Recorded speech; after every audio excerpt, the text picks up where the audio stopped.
What's up, everyone? Welcome back to another episode of Quill and Hammer Reforging Fiction. Zeke, I thought today, um, because one, we mentioned it last week, and two, uh, this December is the 10-year anniversary of the release of the movie. I thought we would kind of talk about Star Wars: The Force Awakens. So, this is something you and I have talked about more or less on and off since before the movie even came out, what For our 10 years. expectations were, but like for 10 years we've been talking about this. So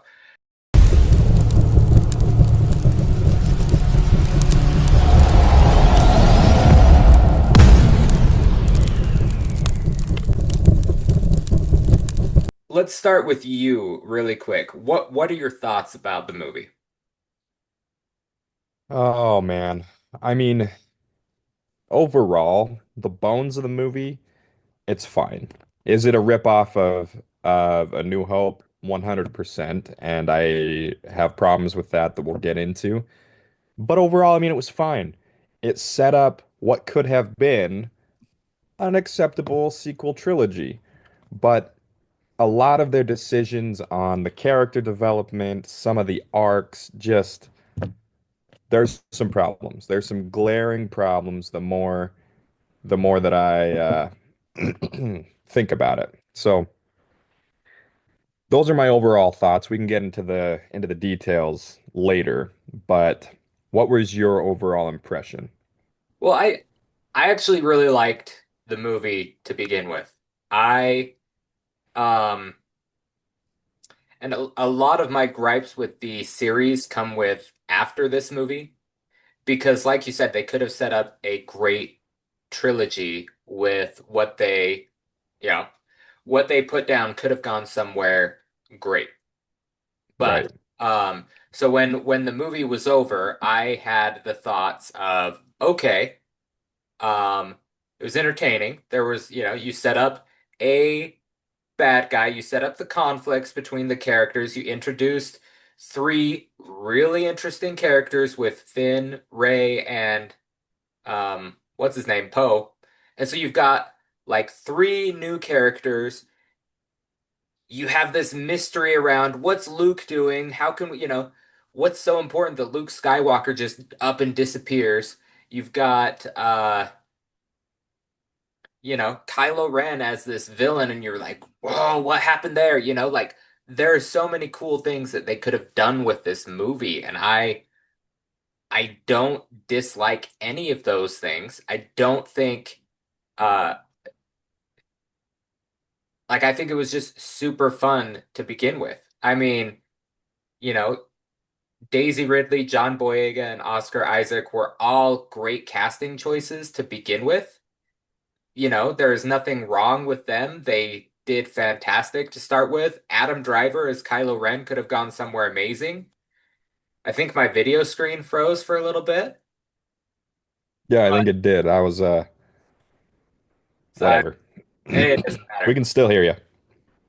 So I felt like it was overall a really good start with so many potentialities of where it could end that it left the door wide open and it was very entertaining. And yeah, it did give it did give a nod to A New Hope.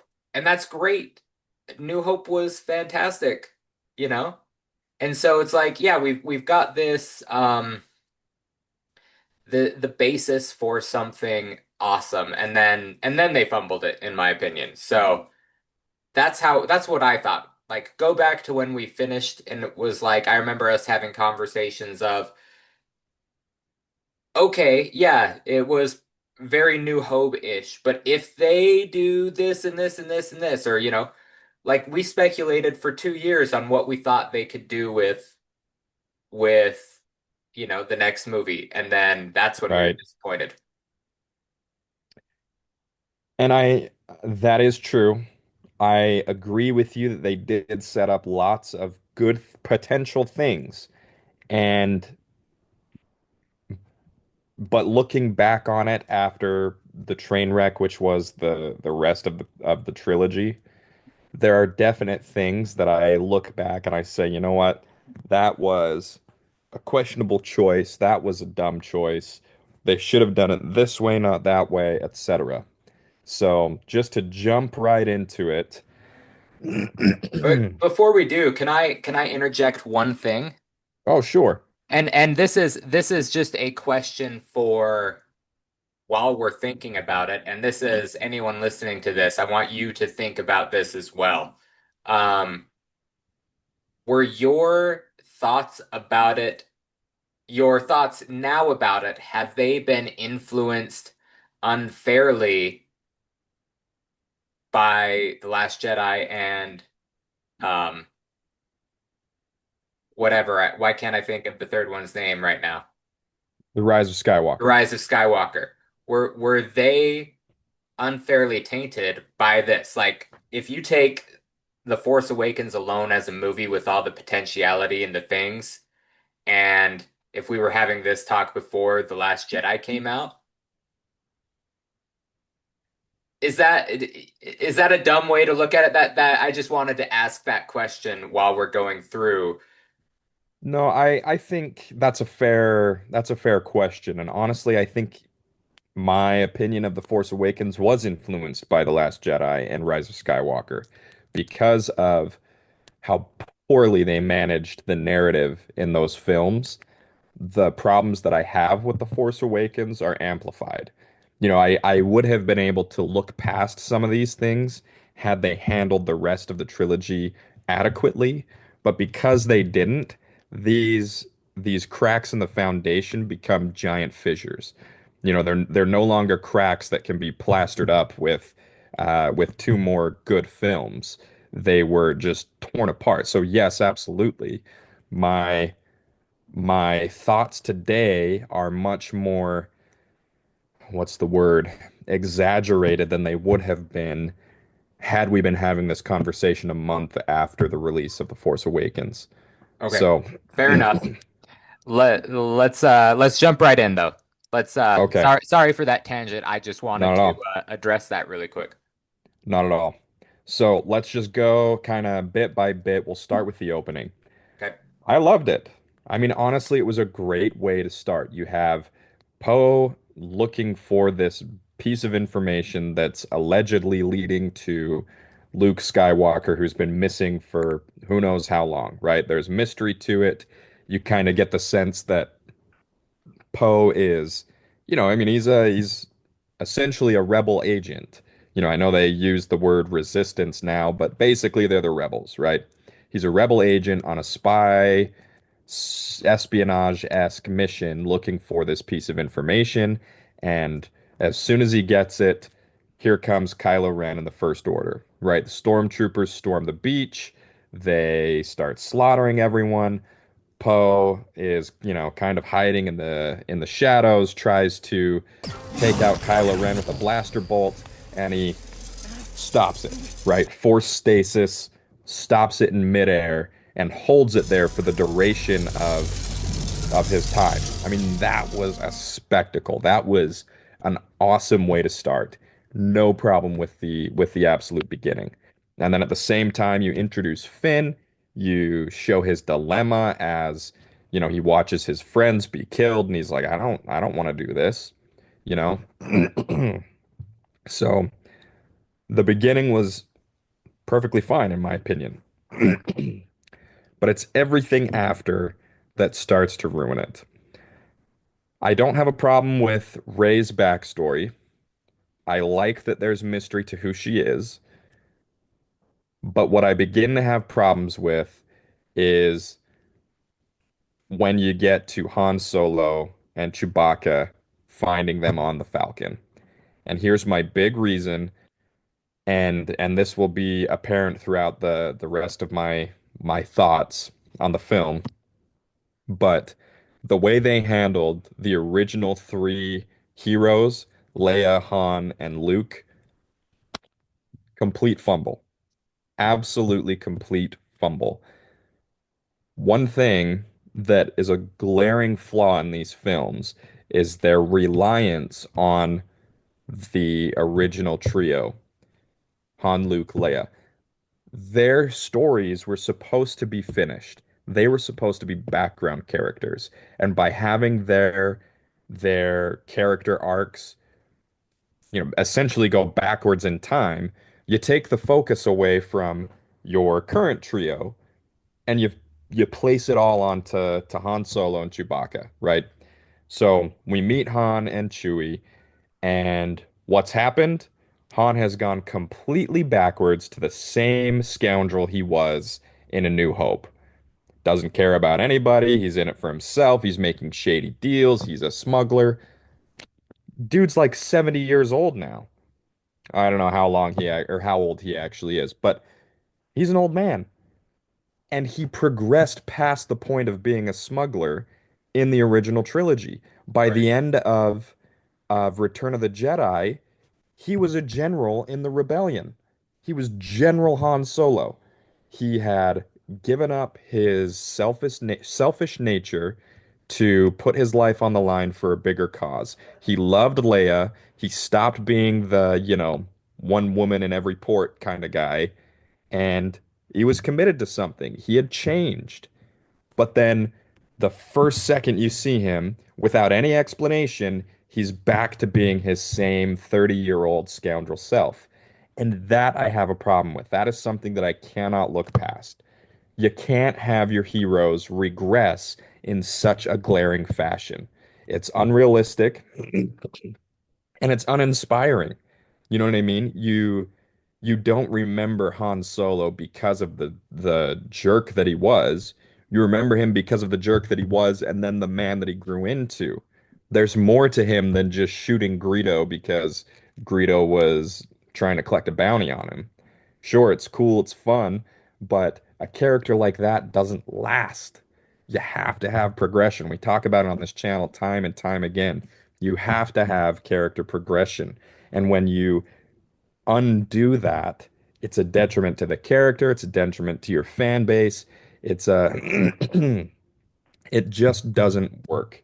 We talked kind of a little bit about this. I expressed my some similar feelings about Thor in Thor Love and Thunder.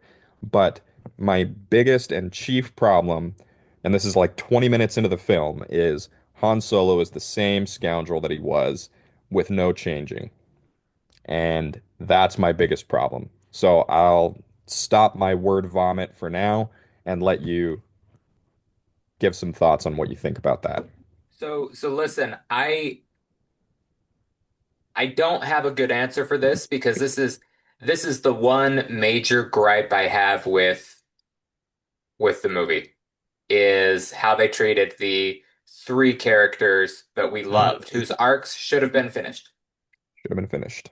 And even if you wanted to introduce them as, not introduce them as secondary characters, but have them be, background characters, kind of whatever, like you can still do that without changing who they are fundamentally.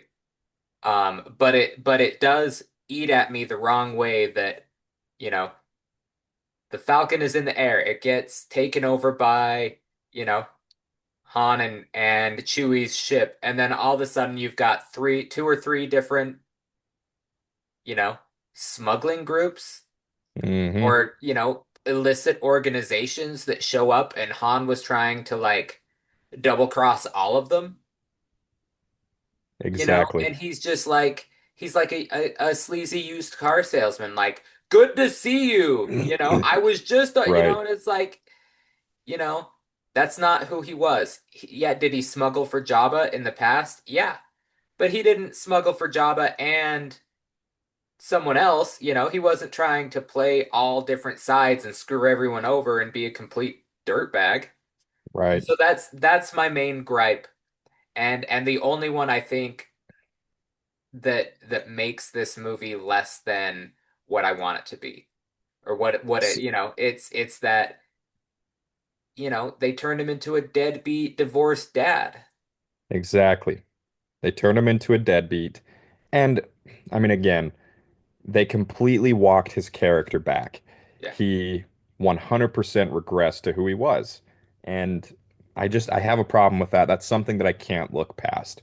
But The let's look past it. let's look past it, but let's end it here. Or not end it Okay. here, but you know, when we get to our reforging phase, um, there are so many things that happen later in life for men and women, and you know, like that you can still be the person that you are and have real problems other than, yeah, I'm gonna go act like I did when I was 20. So Right. we're gonna leave that there. Bring up your next point, Zeke. Okay. My next point, we're gonna fast forward a little bit past them going to Maz Kanata's castle, past Rey getting captured. We're gonna fast forward all the way to the point of Han and Finn getting to the Resistance. Okay. Okay. My next problem is the Resistance. What are they resisting? What happened to the rebels who turned into the Republic? It's been 30 years. The First Order is supposed to be the remnants of the Empire, or are they the Empire? They have this overwhelming force, and once again, Leia's group is back to a ragtag team of rebels, resistors. I mean, it's like, did nothing change over the last 30 years? Have you been struggling to regain power for 30 years? There's no explanation here. It's like you you reset again, once again, you reset everything that happened throughout the original trilogy just for the sake of having it be the underdogs once again. Go ahead and comment on that. All right. So I don't mind this if there is an explanation. And when we first watched this, you know, you and I debated this too 10 years ago. Hmm. And we talked about it, and it doesn't bother me if they explain how it went back, you know? Right? Because yeah, it does not make sense on the surface. Okay, you defeat the Emperor, you um have yeah, it's been 30 years. And so it's like what happened, you know? But if you explain what happens, and it's an easy fix, it's a 30 second whatever that you can explain. Um, you know? Or you know what else? Yeah, Well, we'll get to this in the reforging portion. So yeah. go ahead. I didn't interrupt you. That's my only point is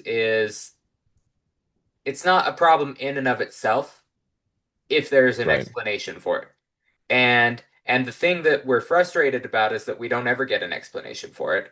And Right. so it really does just turn into, okay, we're trying to ape, you know, A New Hope, which again doesn't bother me if you take it in a direction that is logical, that makes sense, that, you know, actually has an overall story arc. Like if they had started here and they said, okay, in the 30 years that happened, they were this fledgling government, something, you know, there's this person in the background who is pulling all of the strings, including Palpatine's Hmm. or something. I don't know. This is just me spitballing and based on our past conversations. But if they explain why it didn't happen, because it's not inconceivable that a new government overthrows the existing government and then flounders to gain traction, and there's upheaval and political, you know, divisiveness, and you know, it's ripe for corruption. It's hard to get things going.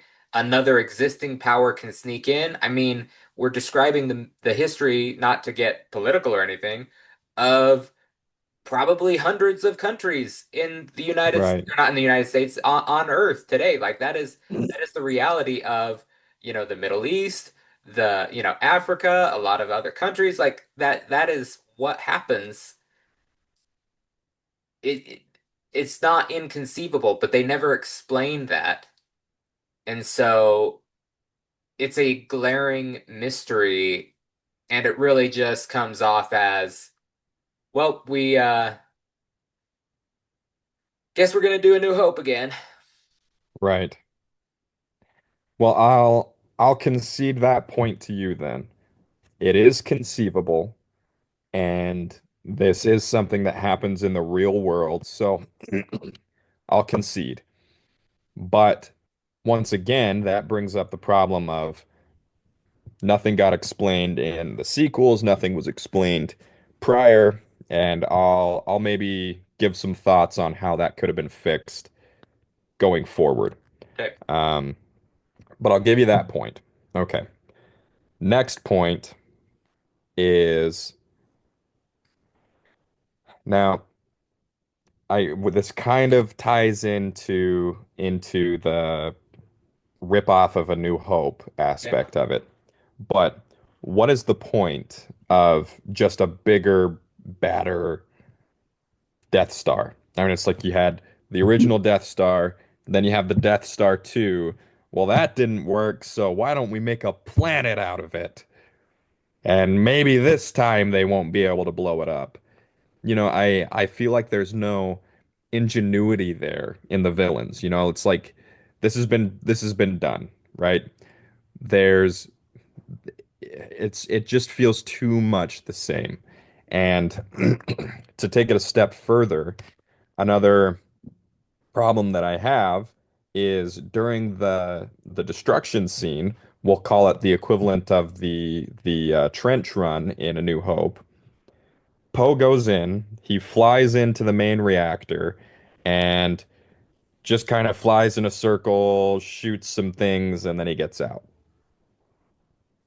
Wasn't that much of a feat. You know what I mean? He's supposed to be this incredible pilot, but like they didn't really showcase. Like there was no tension, there was no Darth Vader on their tail to make it like, oh, you're toast. He's killed everybody else. You're beat. It was just, well, I'm gonna go in, I'm gonna circle around, shoot off some proton bombs, and then I'm out, and we're done. Like it didn't feel like a feat of this incredible ace pilot. It was just, well, we did it. What do you think about that? You know, I guess my response to that is not everything is,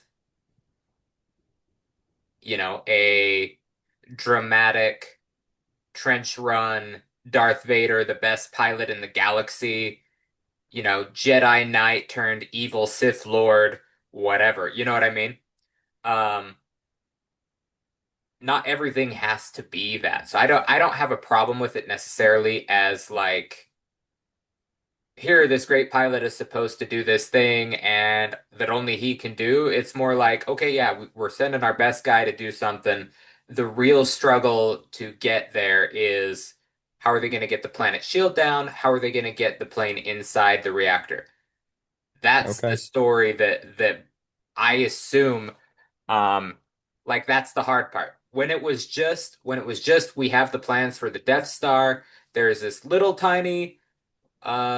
little tiny 2 meter wide, that's no bigger than a wombat. I don't know. Uh Womp rat, not a Wombat, wombat. Wombat, sorry. Oh, geez. Are you even a fan? Dude, in my mind, never mind. We're not going to get into that. I was not necessarily quoting Star Wars. I was thinking of the Star Wars Family Guy ripoff episode, Aha. that I've All seen right. clips of. So anyway, that's neither here nor there. Um, but like, it that's not the problem. When that's all you can do and you need someone who can rely on the Force and who is a, really great pilot to kind of go in there and against all odds do that, like, that makes sense. But this is a not completely different beast, but it's such a bigger, you know, Death Star, for lack of a better word, that like it doesn't necessarily need to be, we have one shot, we need to send our best guy in. It's like, we're going to send our best guy in, but the problem of this such a huge planet-sized Death Star is that we need to shut down the defenses and open the, port so we can get it in. Open the access port, and that happens on the ground, not through piloting feats, I guess. Okay. I'll I can see your point. Personally, I still think there should be some tension rather than just plain action, but maybe we can leave that for the viewers to decide. Comment down below. Should there have been more tension, or was the straight action of the quote unquote trench run sufficient? Let us know. Okay, moving on to my next point. And I think this may be, besides Han and the way they handled the trilogy or the original trio, this may be my biggest gripe, okay? Rey is an untrained Force user. Somehow she instinctively knows how to um, do a Jedi mind trick. She instinctively calls out to or force pulls Luke Skywalker, or sorry, Luke's lightsaber into her hand and is able to pull it harder than Kylo Ren.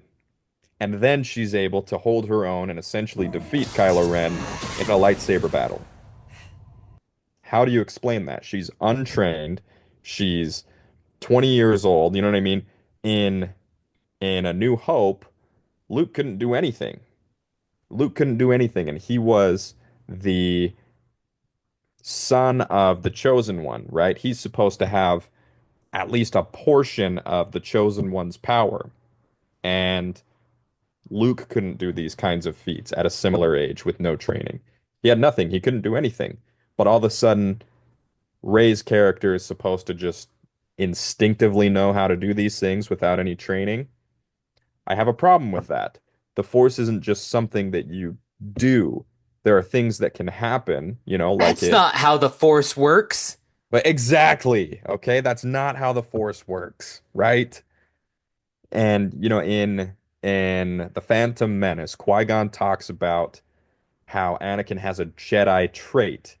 He can sense things before they happen, but he's not able to manipulate things. He's not able to do, you know, telekinesis. He's not able to force jump or use any of these other force abilities, right? He needs training. You need training to be able to use the force. But Rey has none, and she's able to hold her own against a former Jedi, now Sith, Kylo Ren. And I have a hard time reconciling that. What do you think? Um, I don't have a rebuttal. I agree with this based on our understanding of the Force from, you know, movie number one all the way up to, you know, here we are, the seventh movie in the series. So from the Phantom Menace all the way up, I agree. Luke had to go off and do some training. He had traits. Obi-Wan set him on the path, Hmm. but was that real force training? No, he had to go to Dagobah to do that. Look at Anakin. Anakin had a couple of things. Clearly, the Force was on his side. He has skills that he has developed over the course of, his young life. And that's why he's able to kind of pilot the ship and pilot the starfighter, I mean, at the end of Phantom Menace and, call it plausible or not, like he's able to do something awesome because, yeah, he's been racing pods since he was a little kid. Right. Um, and so like, yes, I agree with that part. Um, I don't necessarily, I don't necessarily hate the lightsaber battle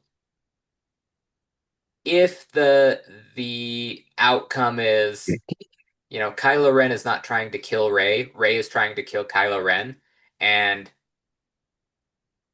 as far as Kylo Ren goes, he still has that conflict in him. Even though he's trying to be evil, he's not Darth Vader, who he, after Padme died, he fully gave himself over to the dark side. Right. Um, but like Kylo Ren is not that kind of evil. He's trying to be, but he's not. And so like one, he's trying to not kill Rey. And so I am fine with him taking it easy on her, and you can see that like as a plausibility. Not that that's what happened, I guess, but like as a plausibility, you can kind of say like, all right, maybe he's like toying with her a little bit, and then he gets and then she surprises him, you know, because he's arrogant, he's not, you know. So I'm fine with that aspect of it if they kind of flesh that out in the next movie or two. So like I said, my stance isn't that The Force Awakens was a terrible movie. I thought it was entertaining. I think that it could have gone on to be amazing if they had taken these little seeds that they planted and sprouted them into something amazing. But that's not the case. So I'm sitting here thinking, okay, yeah, it is a mistake that they um gave Ray so much power and control and whatever, like it has to be more subtle than that. I And then agree. and then she needs to learn how to use the Force from someone who can teach her a little bit of how to use the Force, you know? Right. Right. So that's my response is I don't necessarily disagree with Ray being like she shouldn't be able to mind trick even a stormtrooper. She shouldn't be able to win a force pull battle between Kylo Ren and, herself. Like, she's not that strong. She doesn't have any idea. She didn't know that she was using the force until Kylo Ren was like, "You can use the force." Right. So like that's my gripe. And even you know, think about Luke. Luke in Empire Strikes Back almost dies Right. on Hoth because he gets stuck in the cave with the Yeti, I can't think of what they call it. I can't think of what they call it either. It's not a bantha. Those are things that the Right, that's on Tatooine, yeah. But Tusken whatever. The Raiders, the the the Yeti thing. the Yeti thing. That I know there's a name, and if you guys think we're idiots because we can't think of it, put that in the comment. Um, but no, like he almost dies, and he has to really calm down and go deep inside to calm his mind and reach out to the Force just to summon his lightsaber that's stuck in the ice. You know, Right. and that's not being pulled against by someone who has formal Jedi training and the dark side.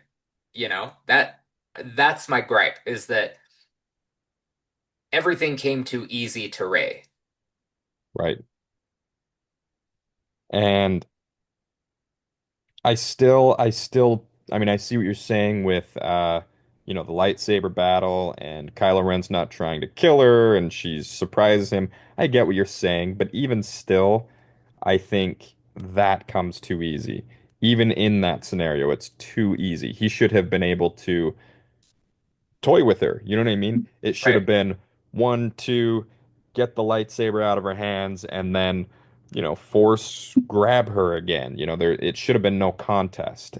Yeah. And I've heard discussions online, and we've talked about this a few times, but people say, well, he was injured by Chewie's bolt caster, and it was a big enough deal that he was using his force to sustain himself and he blah blah blah. But I'm like, he's still a Sith Lord, a fledgling Sith Lord, sure, but he's still a Sith Lord, a dark side user.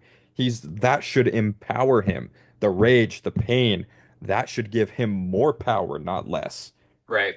And so I, even in that scenario that he's not trying to kill her, it's still too much of a stretch for me. I still can't reconcile that. So out of all those things, I I think that's about it for my complaints. And like I said, the bones of the movie is pretty okay. Yeah. Yes, it's a ripoff of A New Hope, but A New Hope was good.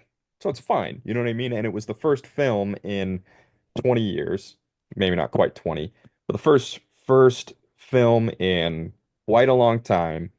And yeah, they're gonna make some callbacks. They're gonna give some fan service, and I'm okay with that. But it's these other things that I've mentioned, either the narrative not making sense, rolling back your character development to a time when they were much worse of a person, and things that just don't make sense. With Rey, with Poe coming in, those are my gripes. I don't think I have any more that I want to talk about. Were there any problems you saw with the film, even though you thought it was acceptable, that Nothing we that haven't talked nothing about? that we haven't talked about. Um, Okay. you brought up the main points, and really my main gripe was how they treated Han and turned Yeah. him into the stepdad, or not the stepdad, the deadbeat dad who just runs off because he can't deal with hardship and um turn him back into a sleazeball. Right. That's my main gripe. Um, Even though I can point to other things like things that you're upset about, like Ray, like those aren't like necessarily my big gripes. They can be looked past by me. I can, Okay. if there is an explanation, if we execute in the next movie, then I'm fine with it. So, we're gonna leave that there, but let's jump into the reforging phase, Zach. You didn't like it as much as I did. So, reforge. What would you do to make it better? And I guess the assumption here in this one is not we have to explain the next two movies. This is we're fixing this movie and to set up the next trilogy. Um, Right. but then, obviously we can't do that with the next movie, so it's what would you change? And we might do a dual reforging there Right. for the next two movies. But anyway, so right here, what would you change to fix that? Now, I have two schools of thought. I can take their bare bones, structure and can tweak it. But honestly, if it was completely up to me, I would change the narrative completely. I can keep I can keep the origins of the characters because I think they're interesting. You have um, an orphan who's been essentially forgotten about on a desert planet for years, who's had to struggle and survive. I think that's an interesting origin. A stormtrooper who defects. That's an interesting origin story. And then you have Poe, the homegrown, I don't know what you would call him, the homegrown kid who everybody loves, right? Hometown hero type deal. I think those are acceptable origins for your trio, but a much more compelling narrative, and I guess it's more the setting of the film would be not to have, a ragtag resistance who's still essentially just the rebellion fighting against the First Order, who's essentially just the Empire. You need to have uh, basically equal forces on those two sides, and then a third party who's trying to come in and take control. A three-way kind of struggle for power rather than just head to head. We have the light and we have the dark. You need to have good and bad people on all sides. Hmm. These are the sorts of things that make a more intriguing film. Right. You and especially where we've already done the absolute evil versus the absolute good. You know, a compelling villain is someone that you can kind of resonate with. You know, it's like you understand their motivation. You think they're going about it the wrong way, but you can sympathize with their base conflict, right? Case in point, last week we were talking About Gore. about Gorth. Yeah. Excellent villain because you can understand why he's so upset. Hmm. But you know, you have Kylo Ren, and I'm not criticizing Kylo Ren as a character in this film because again, we've talked about the mystery of some things. I think that was okay to leave his origin till, you know, the next film. But you need to be able to resonate with these things. You need to be able to resonate with at least um, the core philosophies of the conflicting sides. So I think you have the New Republic. It's not the Resistance. It's the New Republic who's trying to gain power. The remnants of the Empire. You can call it the I've never understood the name the First Order. I think the First Order is the dumbest thing I've ever heard in my life, honestly. I mean, the galaxy's like 50,000 years old. There was an old republic, there was the Empire, there's the New Republic, and now we have the First Order. Like it just get rid of that name. Call it whatever you want, but do not have the word first in its description. I Whoever made that decision was off their rocker. But whatever, you call it the New Order, the Reformation, the Reclamation, I don't know, whatever you want to call it. But you have them and have their gripe be that, yeah, we were the rightful government. Like it or not, we were the rightful government and you guys are insurgents. We are trying to keep peace. Everything that you've done has caused suffering, blah, blah, blah. At least have that be their thoughts, right? Right. Um, and then you have a third party. Have um, you know, have it be the crime syndicates pretending to form um, some form of government, or have them be the leaders of kind of the separatist movement that we saw in the prequel trilogy, right? Hmm. Where, you know, we want a confederation, not a republic, right? We want more independence with trading and with our own laws on our own planets. We don't want the republic forces to come in and mandate that we do things. Have something like that, or have an ancient civilization come in from the outer rim, right? Nobody Hmm. really knows what's beyond the outer rim. Have an ancient civilization come in. You know, I think about like in oh shoot, Knights of the Old Republic, for those who have played that game. Um, the story is about Revan and Malak, two Jedi Knights who were instrumental in winning a war against the Mandalorians in the Republic. And they disappear, and when they come back, they have this overwhelming force, and they've both turned to the dark side, right? That's sort of the narrative there.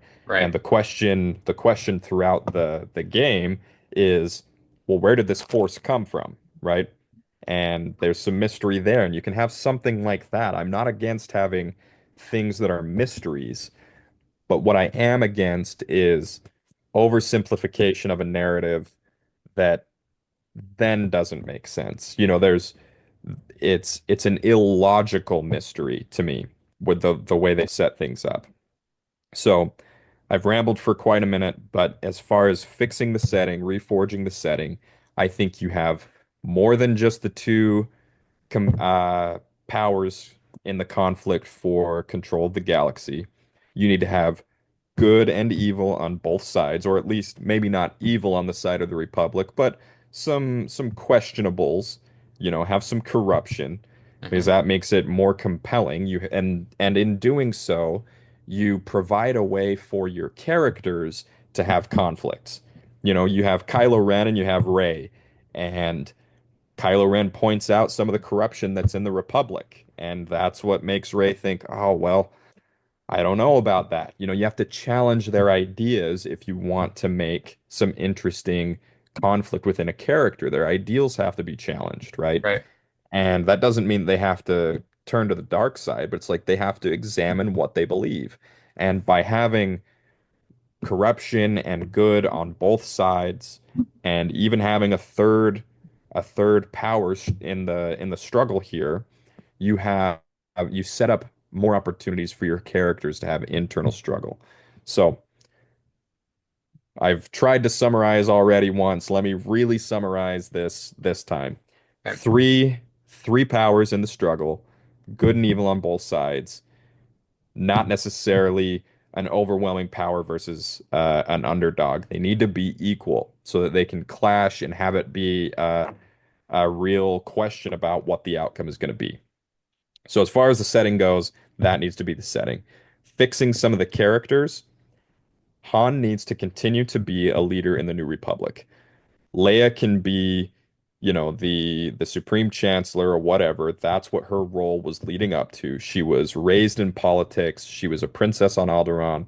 Right. That's what her role was meant for. She's a leader. So let her be the leader. Let her also, and they tried to retcon this um in The Rise of Skywalker, let her be a Jedi. Let her be a leader and a Jedi at the same time. And, have kind of Luke and Leia's roles mirror each other, where they're both Jedi. Leia handles, the Republic. Luke handles training the next generation of Jedi. Have them be twins in that essence as well, right? And then have Han be the military leader. Have him be, Leia's confidant, have him be the support to her, not like we talked about, the deadbeat dad. And that's all you have to do. And you don't have to showcase them for the entire film. You have them be the mentors, the background characters, not necessarily right in the forefront where you're worried about what's going to happen to them because their conflicts are already over. Yeah. And maybe you can you can talk about how Kylo Ren fell to the dark side and it's Han and Leia's son and they're upset and they're trying to work through things, and if you want to put conflict into Han Solo, have him be the military general, the leader of the military forces, have him leading the strike um on the Star Killer base or wherever they're going. I don't think they should do the Star Killer base. That's another thing we should take out, I think. But have him lead the strike assault on the New Order's base of operations, and then have him ready to take the shot, but then he sees Kylo Ren and he doesn't take it. He could have ended everything right then and there. It could have been decisive, but he couldn't kill his son. Okay. And then he goes down, and then you have Kylo Ren in that Han scene where Kylo kills Han.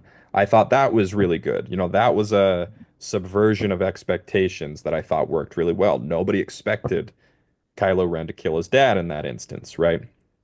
And speaking about Kylo Ren, you alluded to this a few minutes ago, but he's trying to be Darth Vader, and he's the exact mirror opposite um, of Anakin, right? Anakin always had the darkness inside him, and he was always trying to keep it at bay, but believed that choosing the light was the better option, right? Kylo Ren's kind of the opposite.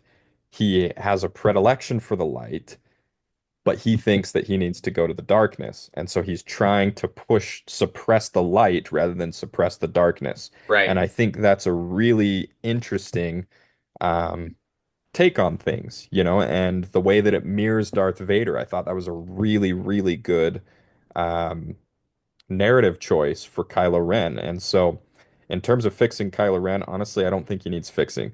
People talk about how he's whiny, whatever. So was Anakin. So Yep. is everybody when they're Oh 18, yeah. 20 years old, you know? Um, But it's another year. But it's one more exactly. season, It's one more season. Right. it Exactly. it is. I agree. Um this is my question though. What's Sure. the main conflict about? So I agree, we fix the characters, we fix Han. Um what's the main conflict? So you've got three people. What drives the storyline? What are they after? I don't. You see where I'm going with this? I do, and I don't know that I have my answer completely fleshed out and ready at this time, but I think the conflict itself doesn't matter as much. Okay. You can have it be, you're trying to seize worlds because you need resources. There's a resource shortage, and you, I don't know. And admittedly, this is the weakest part of my reforging is I haven't thought of an adequate conflict for the three of them to be fighting against. Um, but I don't know that it matters all that much. You you can have it be,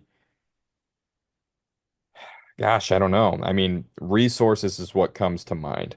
Power, just general conflict about the way things are run, and um, the New Republic can still say, well, yeah, you were tyrannical um, to the Empire, right? The Empire can say, well, you give too much freedom to the worlds that are under you, and that causes unrest. And the Separatists say, we don't think either of you should be in power because, big government. You know what I mean? Like these types of general things that we'll say have been boiling over for the past 30 years. And finally the conflict has been going for maybe five, I don't know. But in my mind, that's kind of all you need because the focus of the films isn't necessarily we need to bring down the new order and whatever. It's more just the character development. The setting is more of a tool for the development of your characters, right? So in my mind, in my reforging, I don't think the specifics of the conflict matter all that much. I think you can get away with clear. We think there needs to be more order. That's why we're the new order. We think, democracy is still the best consensus of the multitude to then enact laws and regulations. And then on the third side, no, everybody needs to do their own thing. I think it can be as simple as that. A conflict over how best to govern this ginormous galaxy, right? And I think that's good enough for this reforging. If you'd like to comment on it, please be my guest. I don't think I have many other problems. I mean, I think you fix those couple of things, and most of your film is just fine. And I this is the third time I've said it now, but the bones of the film was pretty okay. And again, you can do things like don't have Rey be a natural with the Force because there's no such thing. Simple things that you can just remove and keep the general flow of the film going. Um, Another one is I've lost my train of thought. That one's gone.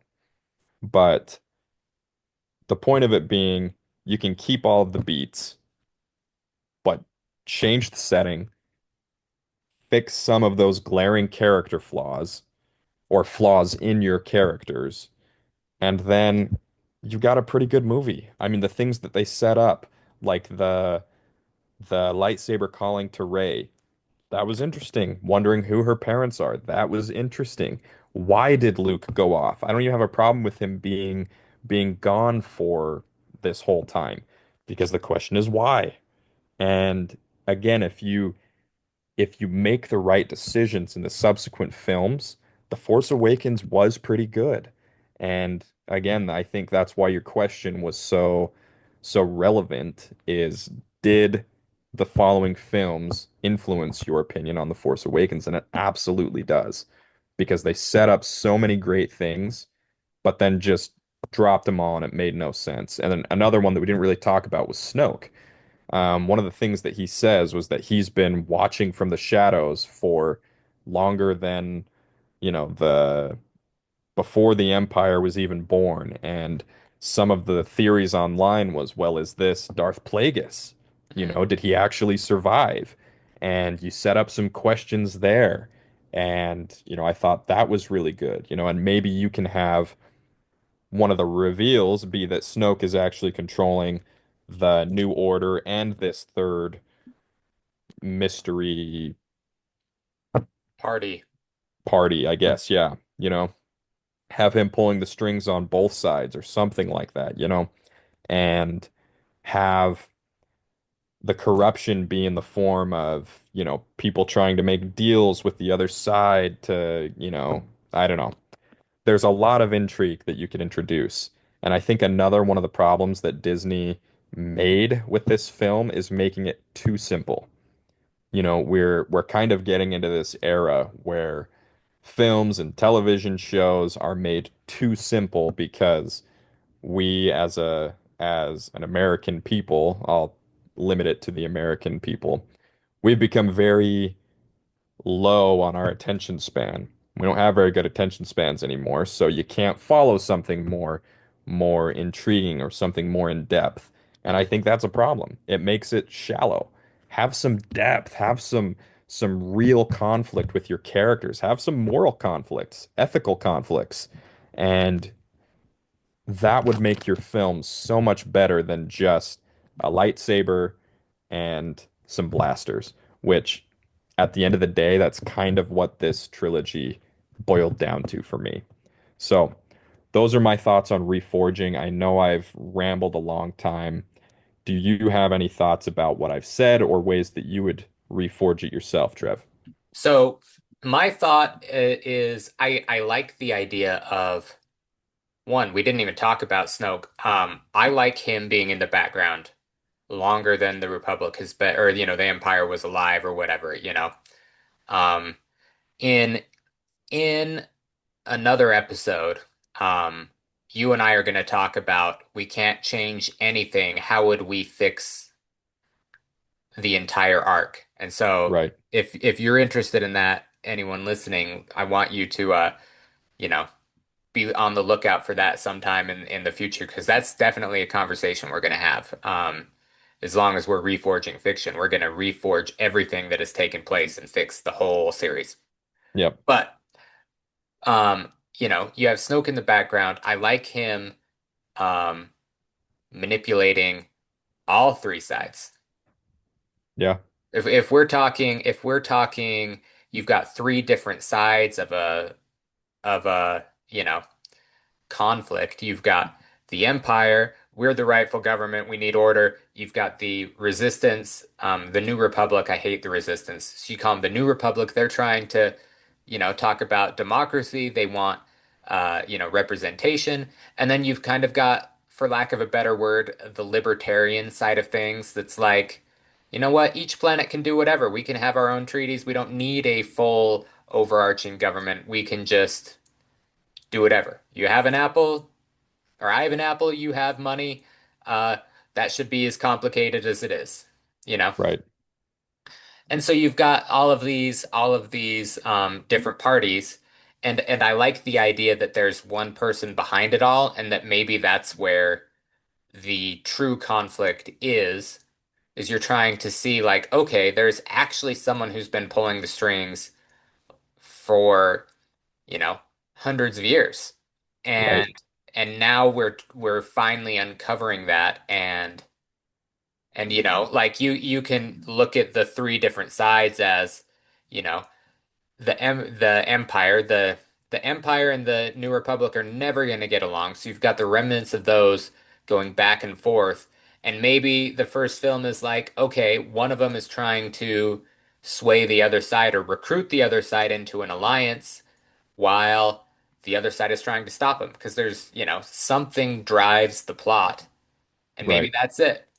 Just simple as that. And then we move forward and, in the next two movies, you're looking at, okay, what's really going on? What really happened? You know,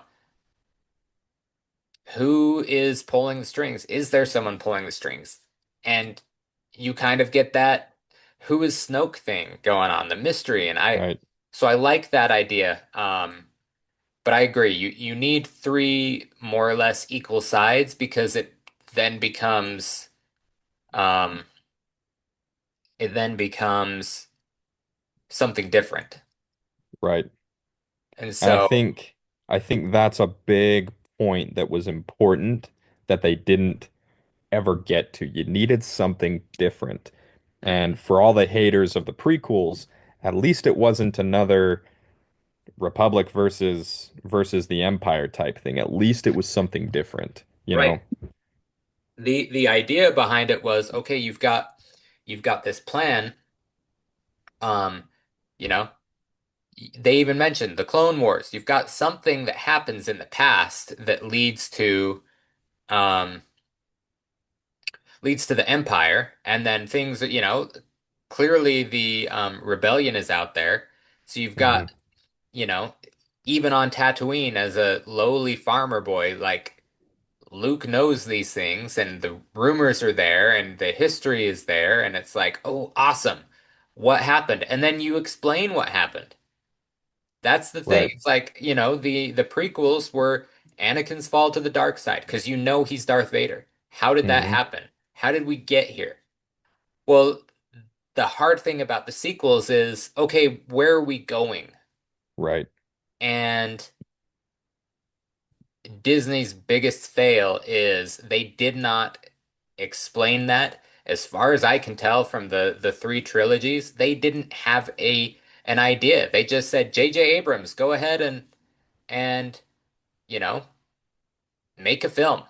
Go Set it make us up. a film. Uh-huh. And then Ryan Johnson came in and was trying to do his thing and subvert all expectations and make a film that he wanted to make and there wasn't anyone that said, "Hey, um this is the direction we're taking Star Wars. This is where we're ultimately going. Here's a storyboard. Let's talk about how we're going to get there and the decisions we're going to make and yeah, you're the director, so you've got this vision for it, but like here's the overarching storyboard. We're doing this." Right. They didn't do that. I mean, talk about the MCU. We talked about it last week, and it's like from Iron Man to Endgame, there was a goal. There was Right. something that they were working towards, and each director had their own spin on the movie. It wasn't just one director the entire time, but like they were leading up to Endgame. Right. But um that did not happen in Star Wars, which was surprising because I remember talking about this and we were like, they've got to be going somewhere. What did they decide? Where is it? And so we speculated on that for 2 years. And then it was like, okay, they didn't sit down at all and say, we need to go from point A to point Z. How are we going to get there? It was, all right, your turn. Do something with Your Star turn. Wars.